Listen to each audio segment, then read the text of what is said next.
Hello everyone, I'm Gina R. and I'm back with episode 8 of Penny Hunt and Phil.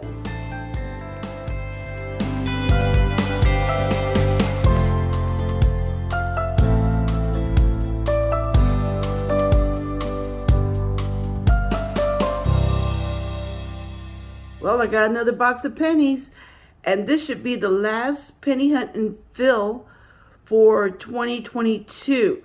So I'm hoping I find some really good goodies in here to finish the year with a bang. So let me get this box open, and as soon as I have my first find, I'll be back.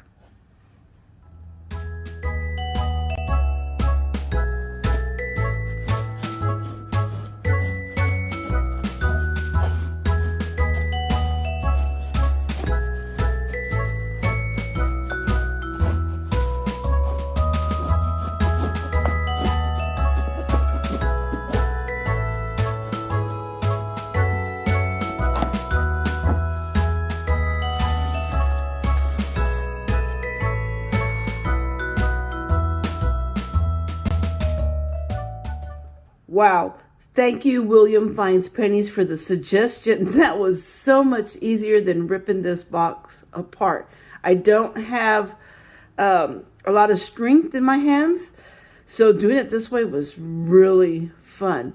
Now, let's get back to the pennies. I don't see any wheat set enders. I do see a mixed variety of zinc and copper.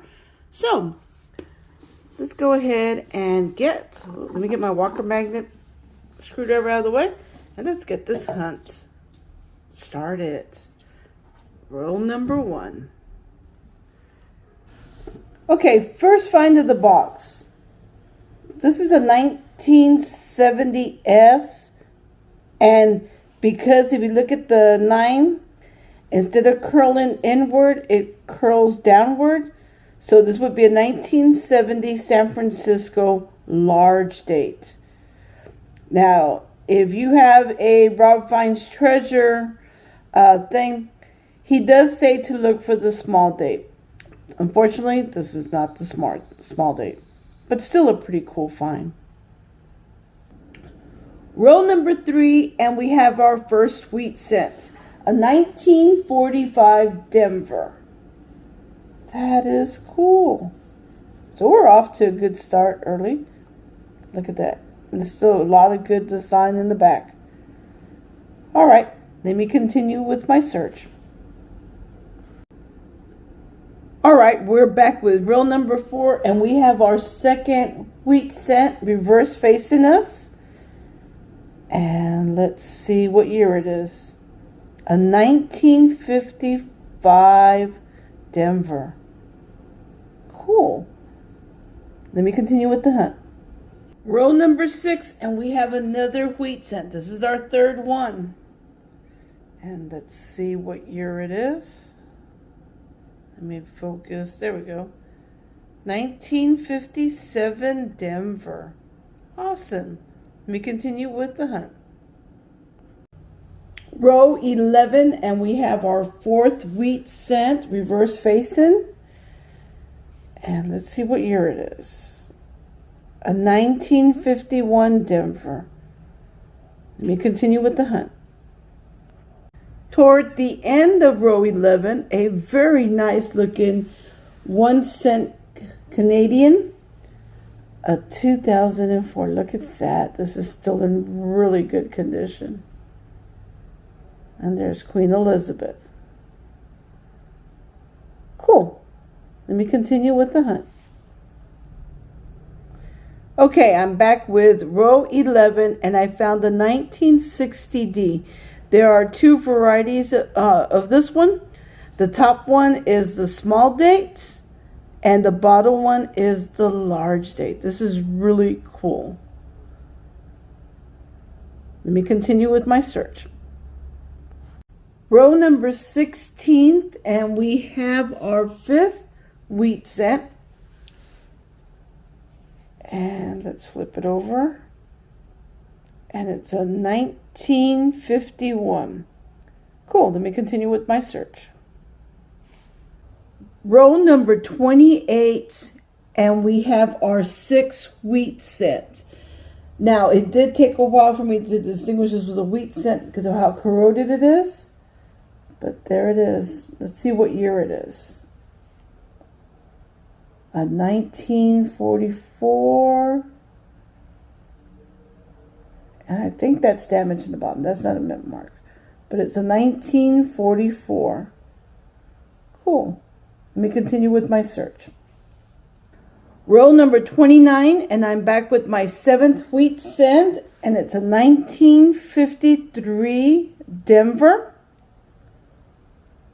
Wow, pretty cool. Let me continue with my search. Row number 32, and we have our 8th wheat cent. And let's see what year this is. A 1951 Denver. Cool, let me continue with the hunt. Row number 36, and we have an awesome find here. A 1928. Wow. Look at that. Cool, this is my oldest find in this box so far. Let me continue with my search. Row number 41, and we have our 10th wheat cent, and it's a 1942.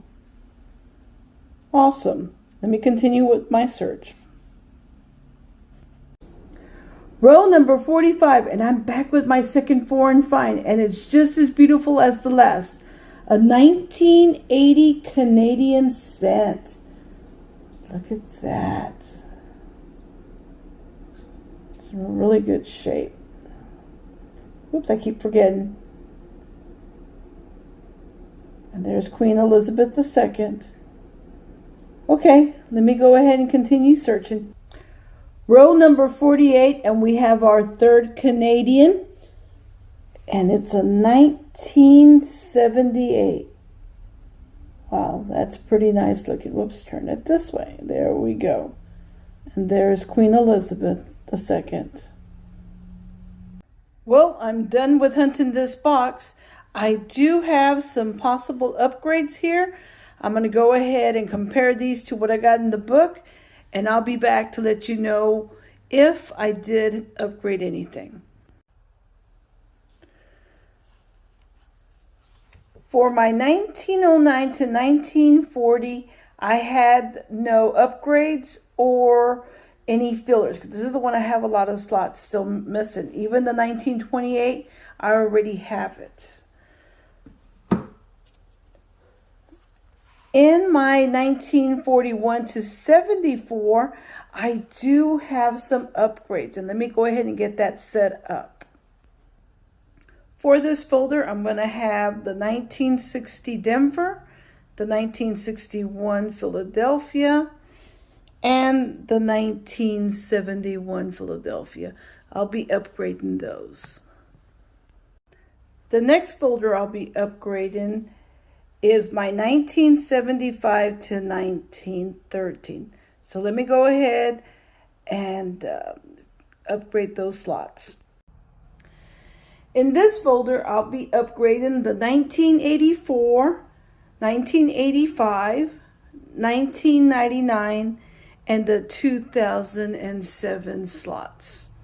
So let me go ahead and exchange the coins. All right, let's go ahead and recap what I found in this box. As far as copper is concerned, I didn't do too good. I didn't even come close to filling the jar.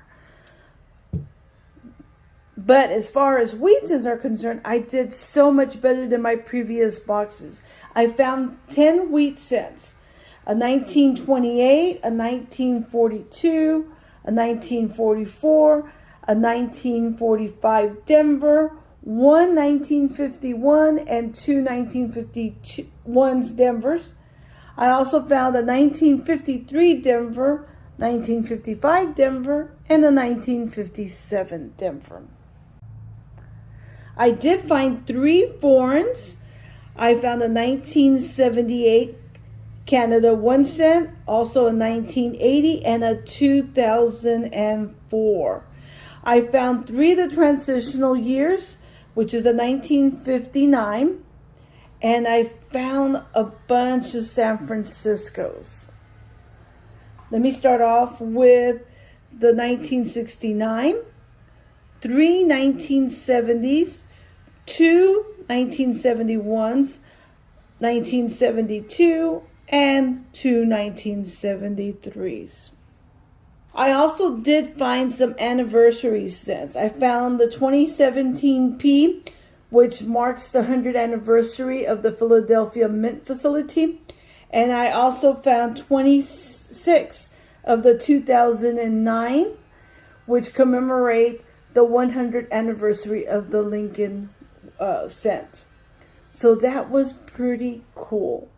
Overall, it wasn't really that bad of a box, considering I did find more than average wheat cents. I want to thank you for watching, and until next time, happy hunting, happy collecting. Bye, everyone.